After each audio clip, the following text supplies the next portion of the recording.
Sa episode na ito ay bumiyahe ulit tayo ng Baguio. Ang daming akit ng Baguio Lab because panagbenga. So Benguet Arc, here we go. Hindi para maglibot, kung hindi para saksihan ang Panagbenga Festival. Isa lang itong maikling episode na nagpapakita ng makulay na selebrasyon ng lugar na ito.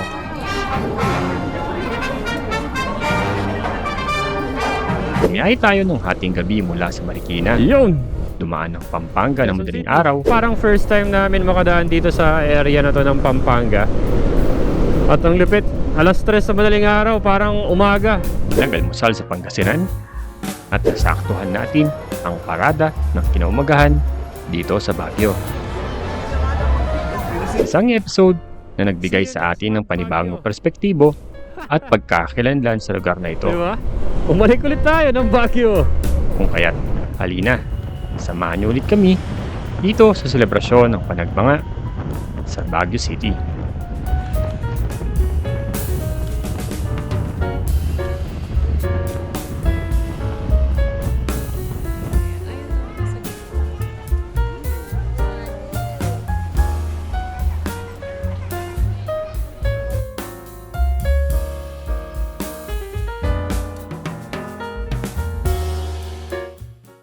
Here we are again in the midnight of the night. At medyo may hahabulin tayo na event. Saan pa? Nakita niyo na sa thumbnail. Pupunta ulit tayo ng Baguio. Kasama pa rin natin ang pinakamalapit nating OBR. Labay ka naman.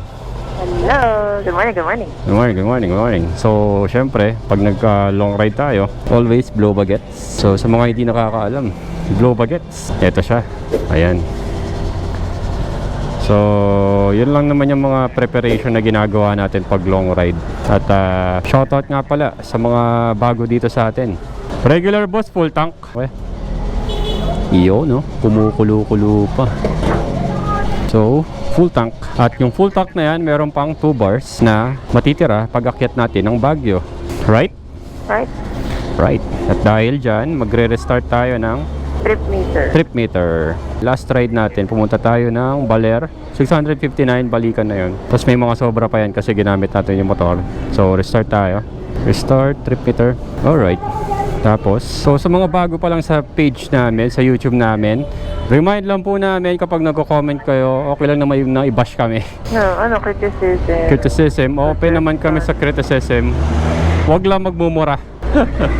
Kasi may mga batang nanonood din sa atin. At we don't want to spread hate sa ating channel. So, okay lang naman na i-criticize nyo kami, na i-bash nyo kami, okay lang. Huwag lang kayo magmumura. Alright? So, let's go. Papalabas na tayo ng Marikina. At lagi-lagi tayong dumaraan dito sa San Mateo para makapunta ng service road at dire-diretsong Bulacan. Tapos meron tayong dadaanan na hindi natin laging dinadaanan dahil lagi tayong dumadaan doon sa Magalang, Pampanga na service road na madilim. Pero this time dadaan tayo sa may tulay na maganda sa may Pampanga rin. Yun. At kakaliwa na tayo dito.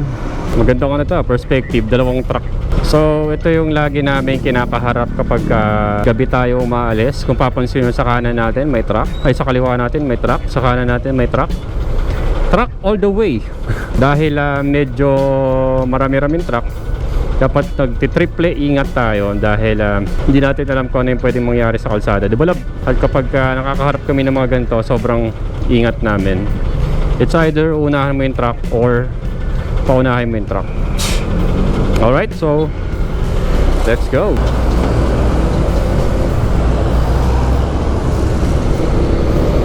Yun! Quezon City, let's go!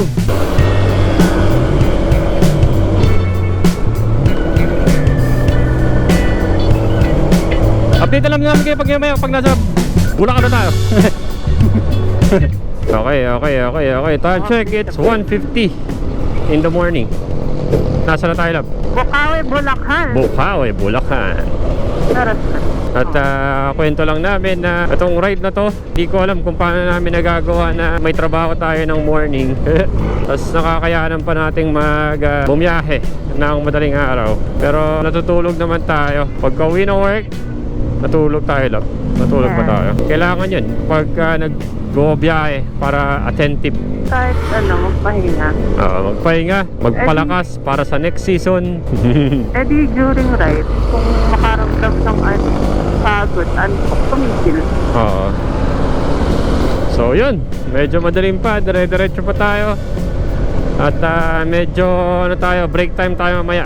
Pagka nakahanap tayo ng pwedeng mapag-break time man. Break time man. Alright, let's go. Mahaba pa to. Ay di, malapit na lang pala.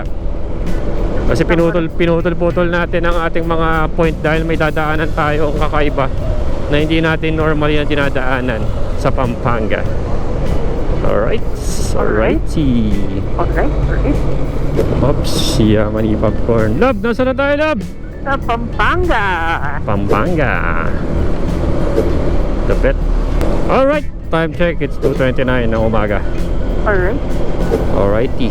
Tapos meron na tayong 49 minutes para doon sa isang pin location natin. Maiba naman ang daan natin. Di tayo dun sa madilim na kalsadahan ng Magalang, Pampanga. Parang nakamping sila. Kaya nga eh. Alright. So, shoutout po sa mga nakasabayan natin ngayon. Medyo marami-rami ang mga nakasabayan natin, mga nagbomotor ngayon. Shoutout kay Patrick. Shoutout kay Patrick. Sayang hindi nakailaw to. Oo nga eh. Ang daming mga parol hindi nakailaw, sayang, pero ang ganda. Okay, time check. It's 3:13 ng umaga. At dire-diretso ang ating biyahe dito sa kahabaan ng MacArthur Highway, Pampanga. Di ba tayo nakakadaan dito ng ng umaga? Parang hindi pa. Gabi lang. Pero parang ang ganda nito pag umaga yun, lalo pag hapon. Tapos may mga silong yung puno. Oo. Lalo na pag mga golden hours. Oo. Yung morning, yung mga alas 8 ng umaga. Oo. Ganda eh. Lupit. Angeles City, Pampanga. Dire-diretso lang. Napakaganda naman dito, kalsada. Kumpleto yung nila, mga cat eyes. At tayo. Oo. Hands up, Gabriela. Gabriela, ganda, Gabriela, la la. Grabe, ang ganda. Dire-diretso. First time lang namin dumaan dito sa Angeles, Pampanga ng gabi at manghang-mangha kami sa lapad at liwanag ng kalsada. Woohoo! Full Saka tayo na sa airport. Kaya nga eh. Okay, this is your captain speaking. We're about to take the flight. We're about to take the next flight. Mabuhay and welcome NLEX. to Philippine Airlines. Welcome to Raycon Airlines. Welcome to Raycon Airlines. So, first time nating makakadaan dito sa bridge na to na punong-puno ng perol. Kapit. Wow, parang Marikina lang. Marikina rin. Pero ang ganda naman nila. Riverbank. Nga, sana bigyan sa Marikina. Kaya nga eh. 3 hours na lang daw, love. Papuntang Baguio. Dire-diretso pa tayo. Palabas natin ito, Bamban Tarlac. Sarap pumiyahin ng ngayong madaling araw. Kaya nga. Tapos parang nakakabuhay pa tong mga ilaw na to. Ang ganda dito sa Pampanga, Angeles. Parang hindi probinsya. Oo. Ang galing. Parang first time namin makadaan dito sa area na to ng Pampanga. At ang lupit, alas 3 sa madaling araw, parang umaga. Sobrang daming pailaw. Galing. Sana lahat ng lugar ay ganito. Sarap bumiyahe pag madaling araw. Buhay na buhay ang diwa natin kahit medyo nakakaramdam na tayo ng antok. Shoutout po sa Pampanga, napakaganda ng lugar. Sa Dao, Pampanga na pala tayo. Dao, Pampanga. Ang galing. Yun o. Ito na ata yung maguhudya. Papasok na tayo ng Tarlac. Oh, welcome Tarlac. Amoy nagsusunog ng Tasong umay. Yee! Lupit eh, no? Sa pagkakatanda namin, ay first time lang namin makadaan sa tulay na ito ng nakamotor. Ibang Kung dimension. kaya't hindi namin may tago ang tuwa nang kami makadaan dito. Ganda. Okay, na-unlock na natin madaanan to. Ay, Bamban na pala tayo. Bamban, Tarlac. Uy! So, nakasama kami bigla sa ride. Katapangasinan na rin tayo. Panghaba naming nakapila dito sa kalsada na ito. Nagbibigay ng senyas kung may lubak o wala. Napakagandang tanawin. At oras natin ngayon is 4:37 ng umaga. At mukhang pabagyo rin nata itong mga kasama natin. Yun o, haba natin. Nagkikita-kita lang kami sa stoplight, tas dire-diretso na. Malupit.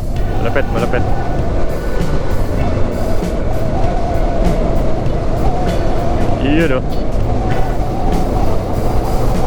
So dahil mag-aalas 5 na ng umaga, tayo ay mag-aalmusal muna sa ating paboritong fast food.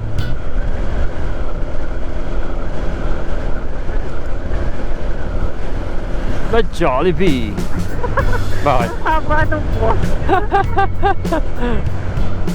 Fast food na Jollibee. Crazy. Ang Jollibee. Pero specifically.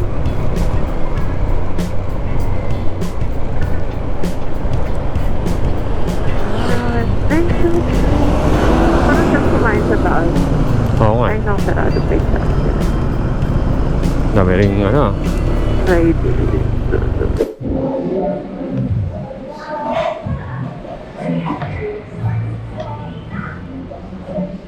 So yun, after 4 hours, hindi 5 hours, nandito na tayo sa Pangasinan. So kumain na tayo, breakfast, para meron laman ang ating tiyan packet ng Baguio City. At so far so good ang takbuhan natin. Kanina ko napansin nyo, may nakasabayan tayong mga nagmumotor din.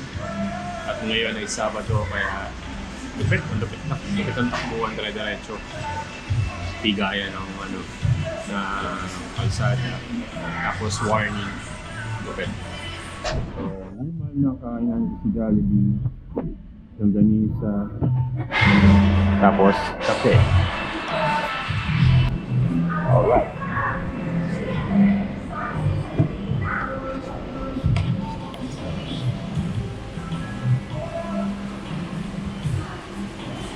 Alright, update. Love, update. Update.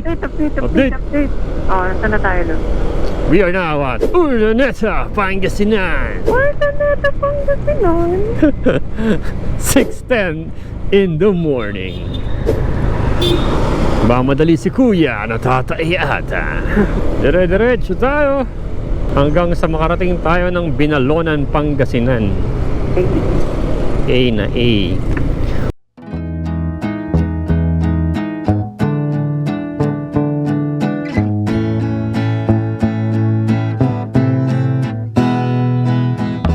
Alright. Hi ka naman sa camera, lab. Hi. So, inabutan na tayo ng umaga ay ng pagsikat ng araw dito sa may bandang Poso Rubio, Pangasinan. At sana huwag kayong magsawa kasi parang mostly ng post namin Baguio. Pero hindi, may pupuntahan tayo sa next video natin dahil itong video na to is Panagbenga Festival. Ito yung mga kaabang-abang kapag inaabutan na tayo ng liwanag ng umaga sa mga kalsada. Yung amoy ng nagsisiga. Tapos samahan mo pa ng malamig na panahon. Parang sobrang ramdam namin na probinsyang-probinsya ang dinaraanan namin. Napakalupit lang. Yun o. Nakadaan ulit tayo dito sa tulay na to. This is what is the name of this bridge? Aloragat Bridge. Aloragat. Ito mo yung araw, kulay orange. Oo nga Grabe, ganda. Kanina kasi nakita namin yung buwan kulay orange. Ngayon yung araw kulay orange. Grabe, solid.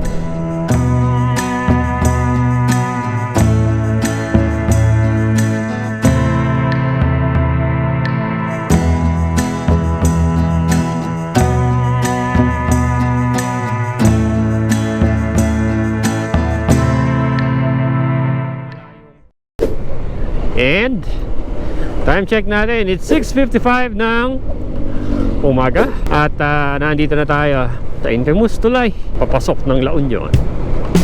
Sabi dito, dun daw tayo dadaan sa baba, dyan sa kaliwa. Pero ano tayo? Diretso tayo para makita natin ang arko ng La Union. Diba? Sabi natin sa last vlog. Sabi natin sa last content natin ng Baguio, see you next month, Baguio. Diba? Umalik ulit tayo ng Baguio. Dahil i-anticipate natin yung Panagbenga Festival, dahil parang yun yung gusto naming mapuntahan talaga. Gusto naming ma-experience ang spirit of Panagbenga Festival. At yun, dito tayo sa province of La Union. Official seal 1850. Let's go. Woo! Lupit. Bango, may nagsit. Ang daming akin ng Baguio Love because Panagbenga. So Benguet Arc, here we go. Kaya nga eh. Parang yung nakasabay natin kanina. Oo, nauna. Woo! Love, kamay love. Ayun o. Grabe. Parang ngayon lang tayo nabutan ng umaga dito. Yung umaga talaga, yung ganito. Ganda yun. Tapos banking ka lang ng ganito. Banking ka lang ng ganoon, ganiray. Tapos sasalubong sa yung napakagandang kalikasan dito. Ay nako, napakaganda. Alright, reach na natin ang Lion's Head. Pero doon tayo sa mismong Panagbenga Festival. Panagbenga. Panis. Umaahon. Alright, so matapos ang 12:30, 1:30, 2:30, 3:30, 4:30, 5:30, 6:30, 7:30, 7 hours. Higit kumulang 7 hours ay narating na natin ang Baguio. Kasama pa rin natin ang pinakamalakas sa OBR. Ayun o. Ha? Hindi ako iniwan sa kalsada. Hindi iniwan sa kalsada kasi gusto nang humiga sa kalsada. Sana ako. Pero kaya yan, diba? Kayang-kaya ng ating motor. Kahit na pang ilang beses na natin itong nakarating ng Baguio. Pang ilang beses na ba to? Dami na eh. Parang may ginawa kami overnight. Next time, balikan. Ano lang, breakfast ride Baguio. At diretso na tayo dun sa ating tutuluyan sa Tuscany. Park na lang muna tayo. Tapos, lakad-lakad. Masarap ang umaga dito sa Baguio. Lasang pine tree. Sakto. Alas 8, dito na tayo sa Baguio. Tapos alas 8 magsisimula yung Grand Street Dance Parade. Lupit. Ano tayo nag-park doon? Dito. Kung maalala na ganito. Ay hindi, sa pinakailalim nga pala tayo, no? Alright. Mukhang full renovation kayo ngayon, sir. Nung last time punta namin, parang wala pa eh. Oo. Thank you. Alright. So we are again here. Lamig na kamay mo. Siyempre. Alright, so mga kababayan, nandito tayo ngayon kung saan tayo ay nagmotor from Marikina ng alas 12 ng madaling araw. Nakarating tayo dito ng alas 8. Tapos puntahan natin yung may parade daw. Tara, let's go. Puntahan natin. Masaya mo, love. Good morning. Alright, so balikan na lang namin kayo mamaya. At ayun na nga. This month is a celebration of Panagbenga. Kaya maraming mga flowery. Pupuntahan din natin next time. Next video yung Atok Benguet. So ngayon, dito muna tayo.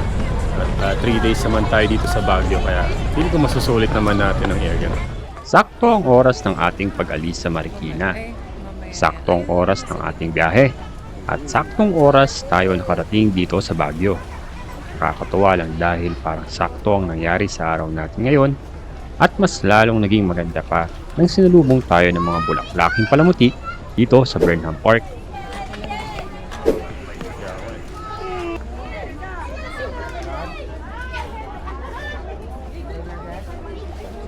Dumiretso na rin tayo kung saan daraan ang parada. At kita nyo naman sa sitwasyon namin, siksikan. Pero nakangiti pa rin ang lahat. Kung hindi lang malamig dito, baka marami nang nag-away-away dito. Pero dahil nasa Baguio City tayo, ay chill lang ang mga tao. At ngayon, hayaan ko na munang mag-enjoy kayo sa parada ng mga bulaklak dito sa Panagpanga Festival.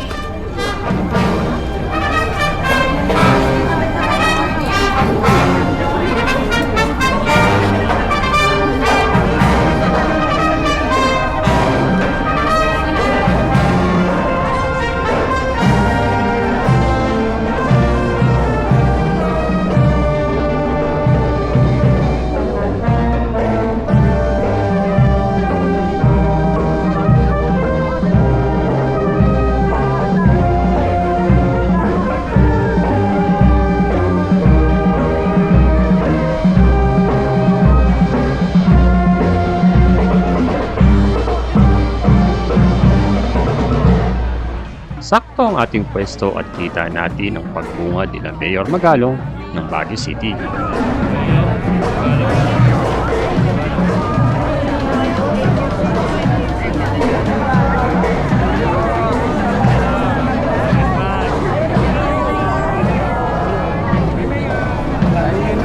At sinabayan pa ng mga banyagang kabataan na galing Korea na ipinapakita ang kanilang kultura.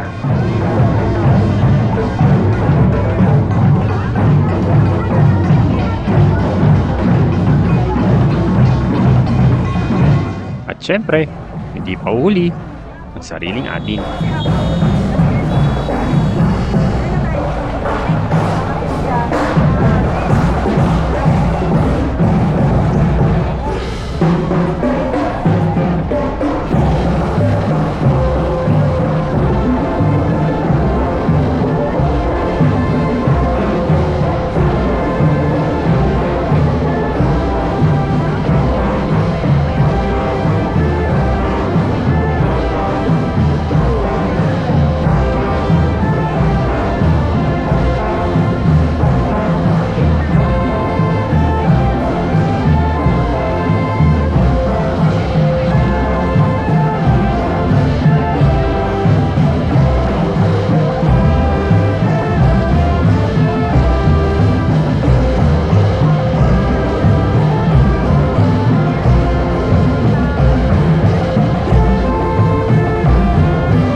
Alam niyo ba na dati ang Panagpanga ay tinatawag na Baguio Flower Festival?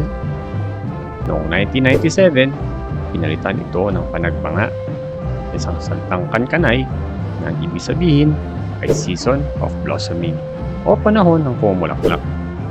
Minungkahi ang pangalan na ito ni Ke Pikpikan mula St. Louis University Museum para mas maipakita ang kultura at pagkakakilanlan ng Cordillera.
Hindi na kailangang pilitin ang partisipasyon ng komunidad. Kusang loob na itong nangyayari. Doon na talaga nagsimulang mabuhay ang panagmanga. Habang tumatagal, lalo itong lumago. May sariling ritmo, diwa, at layunin.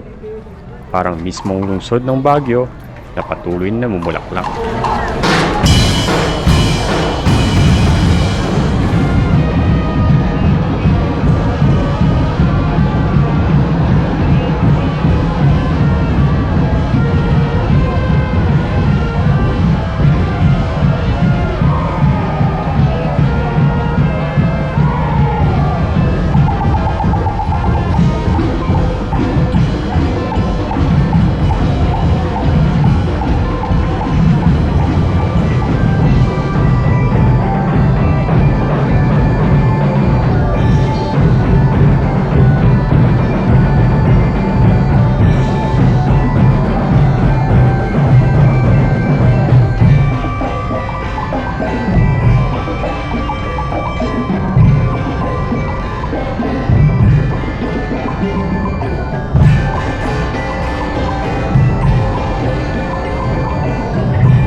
Nagpahinga na rin muna tayo pagkatapos ng parada at sinulit ang paglilibot ng kinahaponan.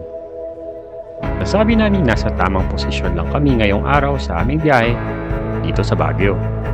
Sakto ang lahat ng nangyari at sakto ang sarap ng aming nararamdaman.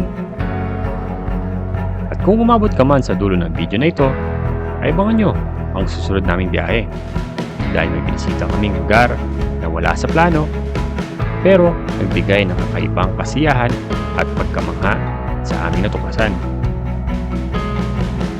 Naway hindi pa kayo magsawa sa aming mga biyahe at maraming salamat sa suportang binibigay nyo sa amin. Paano mga Regans? Hanggang dito na lang muna. Maraming salamat muli sa inyo. Malaking tulong ang panonood nyo para sa matagal na nating pinapangarap na Philippine Loop sa inaharap. Muli, kami po ang Ride Gone na walang sawang nagpapaalala na ride safe lang.